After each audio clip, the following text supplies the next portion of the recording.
যদি আপনি রোজা রেখে বাসায় আছেন আর বসে বসে সিনেমা দেখছেন, তাহলে আপনি আসলে রোজা রাখছেন না।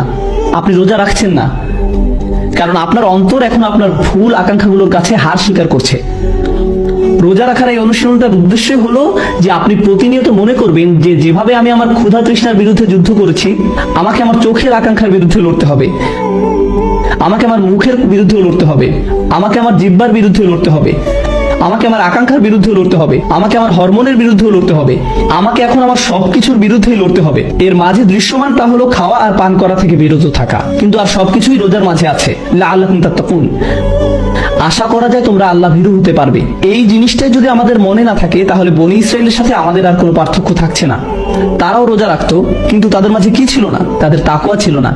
আপনি যদি এটাই ভুলে যান যে কেন আপনি রোজা রাখছেন, তাহলে আপনি তাই করছেন যা বনী ইসরায়েলরা করতো। আল্লাহ আপনাকে বলছেন কুতিবা আলাইকুম আসিয়াম, আলাইকুম মুকদ্দাম, বলা হয় জার মাজরুর মুকদ্দাম, বিশেষত তোমাদের উপর, এখন তোমাদের পালা।